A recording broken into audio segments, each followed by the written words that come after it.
When I first moved into the neighborhood, I thought I had finally found the perfect place to call home. The house wasn't a mansion, but it had a warm, welcoming charm, white shutters, a small porch swing, and a garden space I was eager to fill with flowers. For years, I had dreamed of a community where I could put down roots, make friends, and not have to worry about constant noise or drama. This street seemed to offer just that. Children rode their bikes up and down the sidewalks, families waved at each other from their driveways, and the lawns were neatly trimmed in a way that spoke of quiet pride. Of course, like many suburban neighborhoods, this one had a homeowners association, an HOA. When I first learned about it, I didn't think much of it.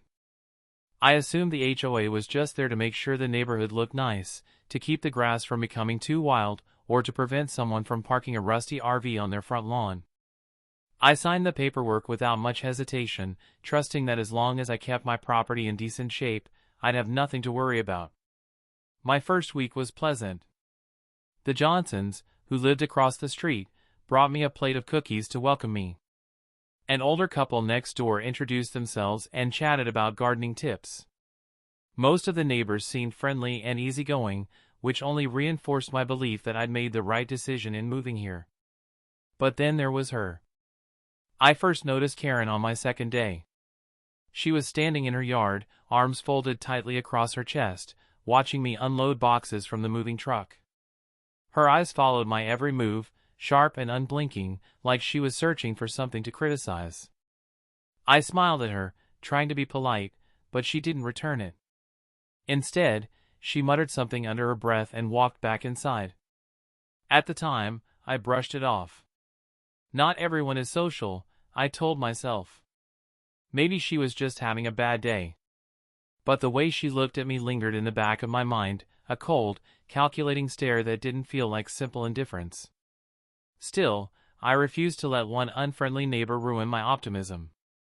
I spent the next few days settling in, decorating the living room, and planting the beginnings of my garden out front. Every time I looked at the house, I felt a little more at home, like I was finally building the life I wanted. Yet, I couldn't shake the faint sense that someone was watching me. Sometimes, while mowing the lawn or carrying groceries, I'd glance up and see Karen peering from behind her blinds. Her presence was unsettling, like a storm cloud on an otherwise sunny day. At that point, I had no idea just how much trouble she would cause, or how far she'd go to try and take away the home I had worked so hard for. A week into settling down, I finally started feeling comfortable in the new house. I had unpacked most of my boxes, hung a few family photos on the walls, and even managed to plant some marigolds and roses in the front yard. Every time I looked at the blooms, I felt a small surge of pride. This was my space, my sanctuary. One morning, just as I was heading out to work, I noticed a plain white envelope taped to my front door. No return address, no stamp, just the letters HOA typed across the top. Curious, I opened it right there on the porch. The letter was short but stern. Notice a violation. Your trash bins were visible from the street on Tuesday evening. This is a violation of HOA Rule 12.1. You are hereby warned. Future violations may result in fines. I blinked at the paper in disbelief. That was it? A warning over trash bins? I had taken them out Monday night, as required, and picked them up the following evening after work. Sure, maybe they sat out for a couple of extra hours, but was that really such a big deal? I shrugged it off, thinking it must be some automated system the HOA had in place. Still, I tucked the letter into a drawer, just in case. Later that evening, while watering my garden, I saw Karen strolling down the sidewalk with a clipboard in her hand. She didn't look at me, but I noticed the way her eyes darted toward my driveway, toward the very spot where the trash bins had been. That was when it clicked, she was the one who reported me.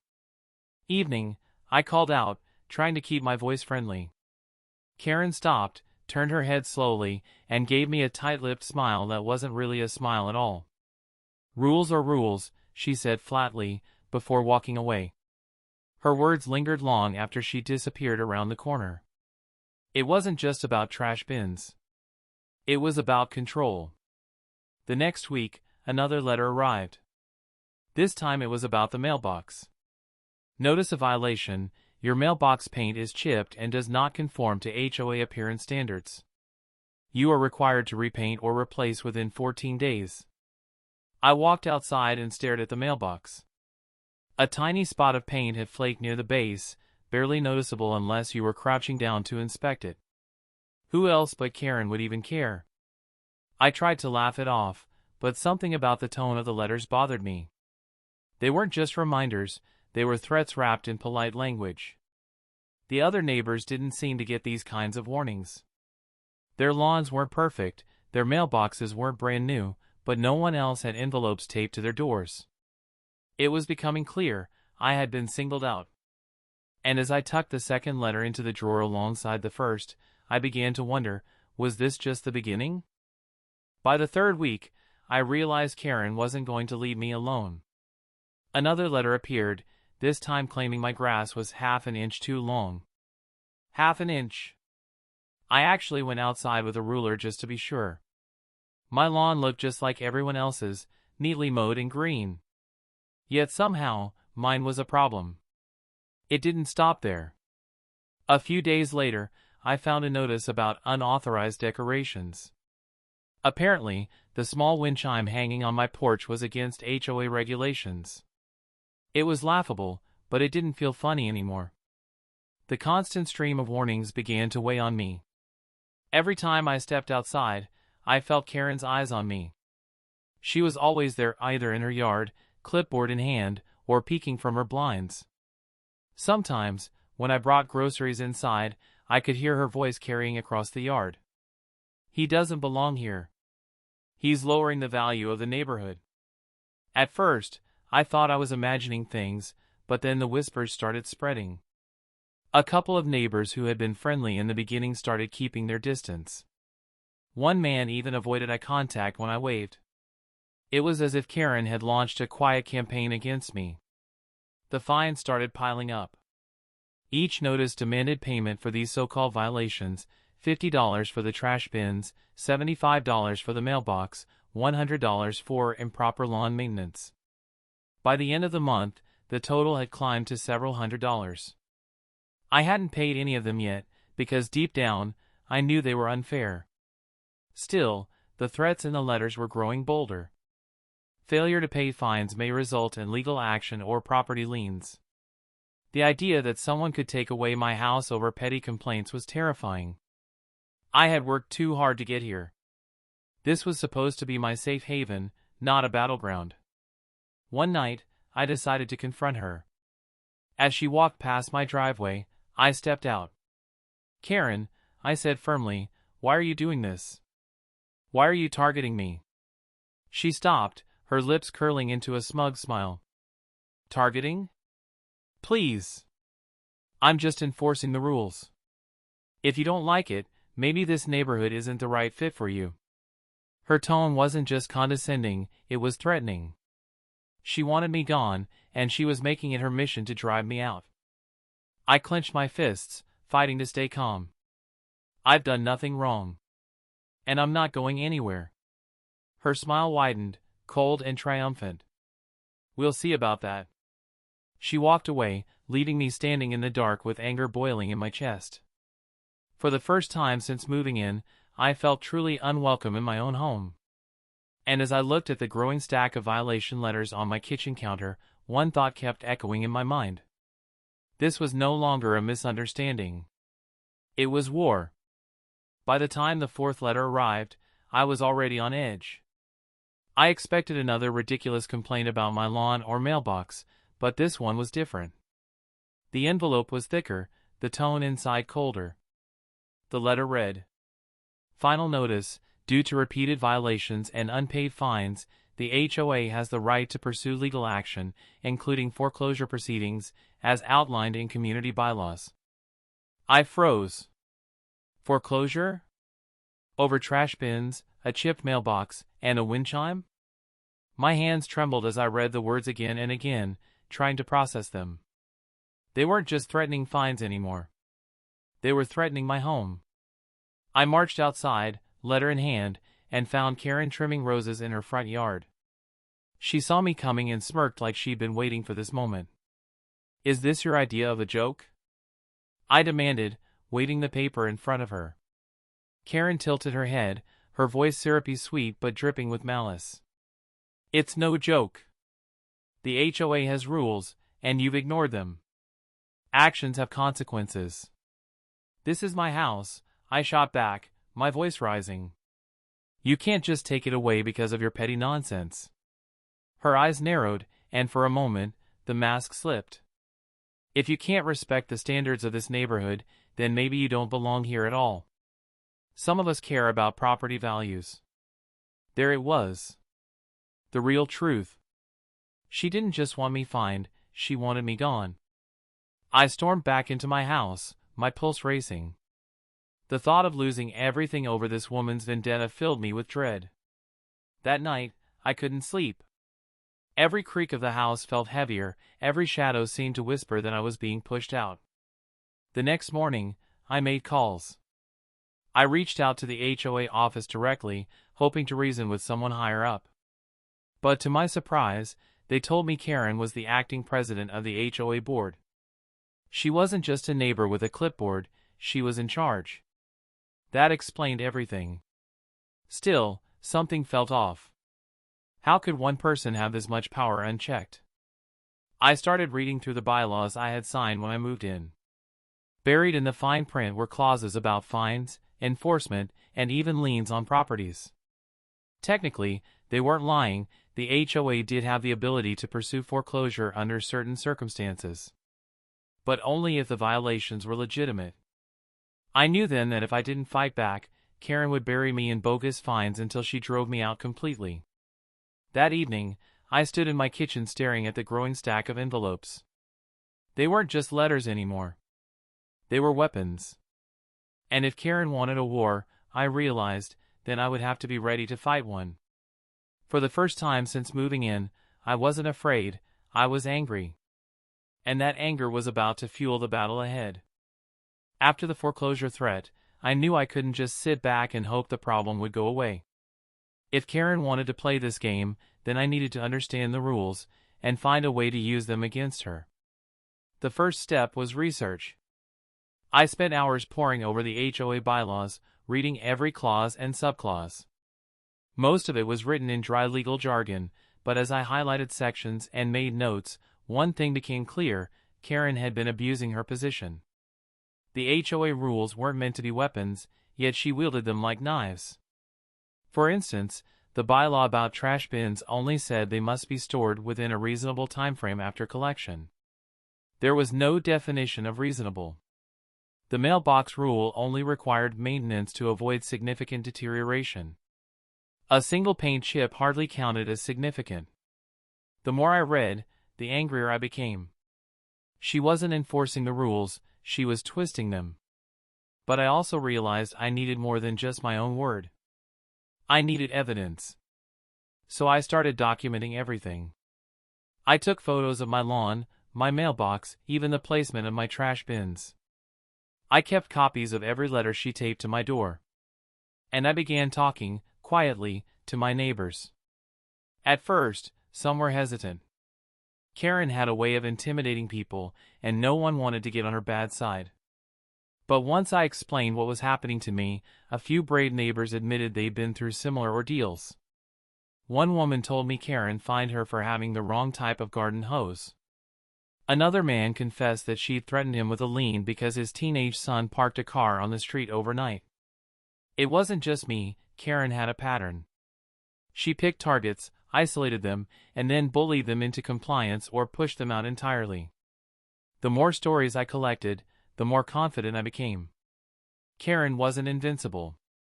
She had left a trail of harassment across the neighborhood, and if enough people spoke up, her power would crumble. Still, I knew she wouldn't go down easily. That night, I organized all my evidence into a binder: photos, letters, notes, and even testimonies from a few neighbors willing to back me up. Looking at the thick stack of papers, I felt a flicker of hope for the first time in weeks. But hope alone wouldn't win this fight. I decided it was time to consult a professional.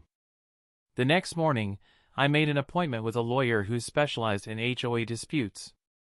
When I explained my situation and handed him the binder, he raised his eyebrows. "This," he said, flipping through the pages, "isn't just overreach. This is abuse of authority. If she's really trying to foreclose on your property based on this nonsense, you might have a solid case." For the first time, I smiled. Karen thought she could scare me into submission. But now, I was ready to push back, with the law on my side. The lawyer's words gave me hope, but that hope was quickly tested. Just a week later, I received the thickest envelope yet from the HOA. I tore it open at my kitchen table, heart pounding, and inside was a formal notice. Official complaint filed, failure to comply with multiple violations. Foreclosure proceedings pending review. I dropped the papers on the table, stunned. It was happening. Karen wasn't just bluffing anymore, she had actually filed a complaint to try to take my house. That evening, I stepped outside to clear my head, and there she was, standing at the edge of her driveway with that same smug smile. She didn't say a word, she didn't have to. The gleam in her eyes told me everything. She thought she'd already won. I clenched my jaw and went back inside. Fear tried to creep in, but I shoved it aside. This wasn't the time to be afraid. This was the time to fight. The very next morning, I was in my lawyer's office again, handing him the new complaint. He flipped through the pages carefully, then looked at me with calm determination. "She's overstepped," he said firmly. "These fines don't hold legal weight. And if she's pursuing foreclosure based on them, she's walking herself straight into trouble." For the first time, I felt the scales tipping in my favor. We began preparing for a legal battle. My lawyer advised me to keep documenting everything, every letter, every word, every encounter. He also suggested reaching out to more neighbors for support. The stronger the pattern of Karen's abuse we could prove, the harder it would be for her to hide behind the HOA's bylaws. So I did just that. I started knocking on doors, binder in hand, and quietly asking others about their experiences. The more I asked, the more I realized just how deep Karen's reign of terror went. People had been bullied into repainting their homes, replacing fences, even removing flower beds, all at their own expense, under the constant threat of fines. Many were too afraid to speak up, but a few brave souls agreed to back me in court. Slowly, the tide began to turn. Whispers spread through the neighborhood, not about me, but about Karen. People began to question her authority, her motives, her obsession with control. Still, the tension was thick. Some neighbors sided with Karen, either out of fear or loyalty. Others quietly supported me but avoided open confrontation. The neighborhood that had once seemed warm and friendly now felt like a battlefield divided down the middle. Every time I drove past Karen's house, I could feel her eyes on me, watching, waiting. She thought I would break under the pressure, that the threat of losing my home would make me cave. But she was wrong. Because now, I had more than just anger. I had evidence. I had a lawyer. I had allies. And most importantly, I had nothing left to lose. The battle lines were drawn. The next round wouldn't be fought on sidewalks with warning letters, it would be fought in court. The day of the hearing came faster than I expected. For weeks, I had been preparing, gathering documents, organizing photos, and rehearsing with my lawyer. Still, nothing could fully calm the storm of nerves in my stomach as I walked into the courthouse that morning. This wasn't just about fines anymore. This was about my home, my dignity, and standing up to a woman who had made it her mission to destroy me. Karen was already there when I arrived. She sat at the front of the courtroom, her posture stiff and self-assured, a thick binder clutched in her arms. She wore a smug expression, like she was the queen of the neighborhood and the judge was just another person who would bend to her will. When her eyes met mine, she smiled coldly, as if to say, "This is the end for you." But I didn't back down. I held her gaze, squared my shoulders, and took my seat beside my lawyer. When the judge entered, the room fell silent. Papers rustled. A few neighbors who had come to watch shifted in their seats. My heart thudded as the case was called. Karen went first. She stood tall, flipping through her binder with exaggerated confidence. "Your Honor," she began, "this homeowner has repeatedly violated HOA rules. He has ignored fines, refused to comply with standards, and in doing so, has jeopardized the integrity and property values of our community. The HOA has no choice but to seek foreclosure as allowed under our bylaws." Her voice was steady, rehearsed, dripping with authority. She laid out her so-called evidence, photos of my trash bins, a close-up of the tiny paint chip on my mailbox, a picture of my lawn that looked perfectly fine to anyone with common sense. I almost laughed, but the seriousness of the situation kept my face stern. When it was our turn, my lawyer stood. His voice was calm, professional, but with an edge of steel. "Your Honor, what we are dealing with here is not a matter of community standards, it is a matter of harassment and abuse of power. My client has complied with all reasonable requirements. The violations presented are trivial, exaggerated, and in many cases, fabricated."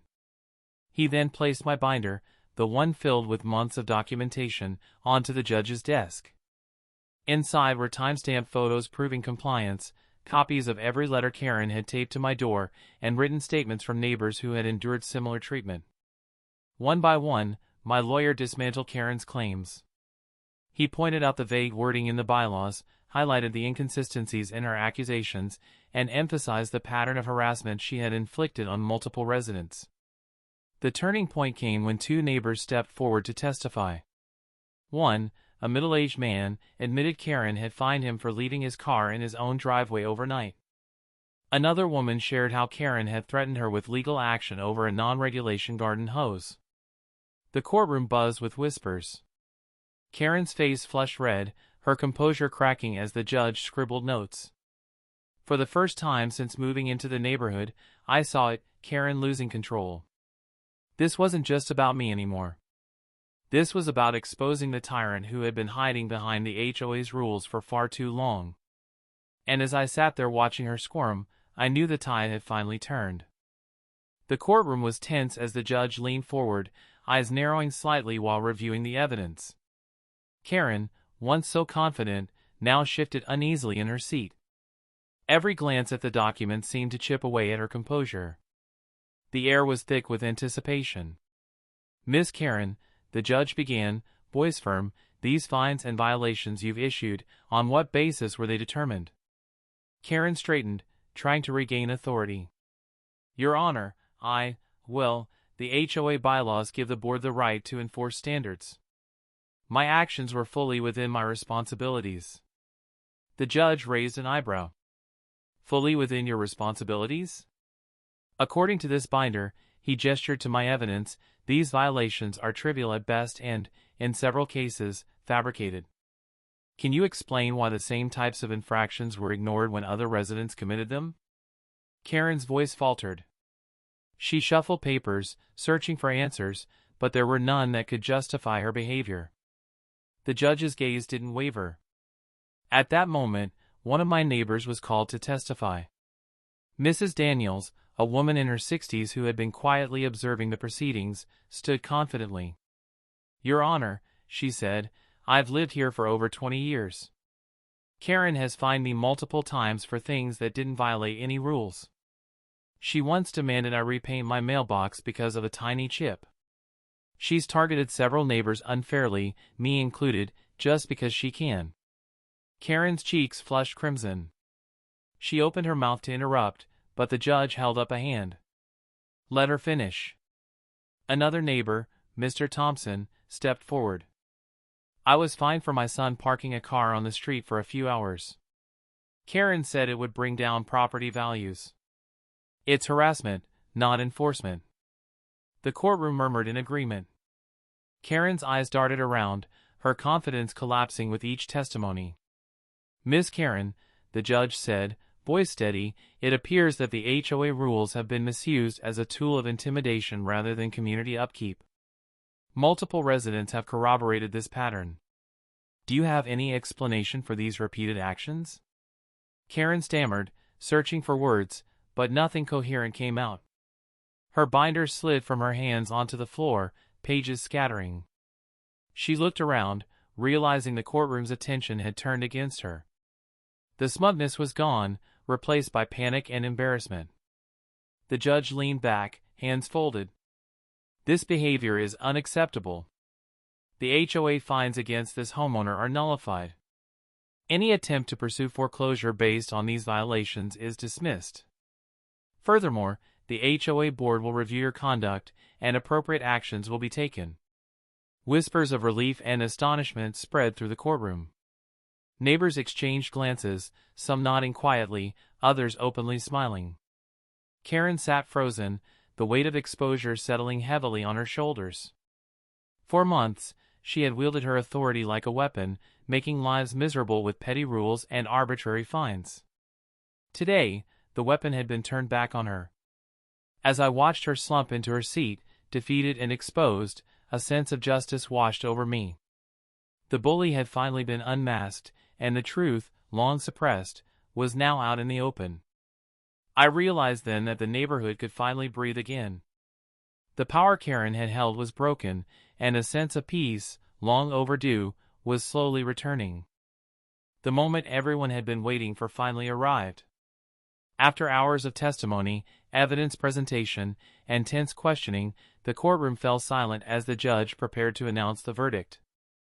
I sat upright, heart hammering, glancing briefly at my lawyer who gave me a reassuring nod. This was it, the moment that would decide the fate of my home. After reviewing the evidence, hearing witness testimonies, and considering the actions of the HOA and its representatives, the judge began, voice steady and authoritative, "It is clear that the violations issued against this homeowner were not only unjustified but were part of a pattern of harassment." A wave of relief surged through me, but I held my breath, knowing that Karen could still try to twist the outcome. The fines issued under the HOA bylaws are hereby nullified. Any foreclosure proceedings based on these violations are immediately dismissed. Furthermore, the HOA board is instructed to review the conduct of the board member involved, and corrective measures will be taken to prevent such abuse of power in the future. Karen's face drained of color. She opened her mouth to argue, but the judge raised a hand, silencing her before she could speak. The courtroom murmured in astonishment, whispers of disbelief echoing off the walls. This ruling, the judge continued, serves not only to protect the rights of individual homeowners but to uphold fairness and accountability within community governance. No one is above the law, regardless of position or authority. I felt a rush of vindication. Months of stress, sleepless nights, and anxiety had led to this moment. Karen, who had tried so hard to intimidate and control, was powerless now. Her authority had crumbled in front of the very people she sought to dominate. As the judge adjourned the court, my lawyer patted me on the back. "You did the right thing," he said. "Standing up against harassment isn't easy, but today, you've not only protected your home, you've set a precedent." Neighbors who had come to observe began to approach, offering congratulations and words of support. Some admitted quietly that they had feared Karen's wrath for years but now felt inspired to speak up against unfair treatment. It was more than just a personal victory, it was a community turning the tide against abuse. Karen, meanwhile, gathered her scattered papers and left in silence, her expression a mix of shame, anger, and disbelief. The smugness that had defined her demeanor for months was gone, replaced by the stark reality of accountability. Walking out of the courthouse, I felt lighter than I had in weeks.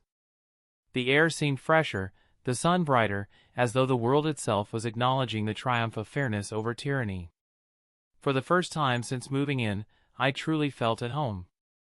As I returned to my neighborhood, I realized something important: courage and persistence could overcome even the most relentless bullies.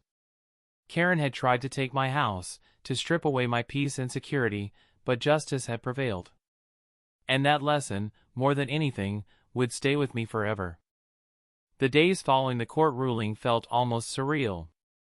The tension that had gripped the neighborhood for months began to lift, replaced by a sense of relief and cautious optimism.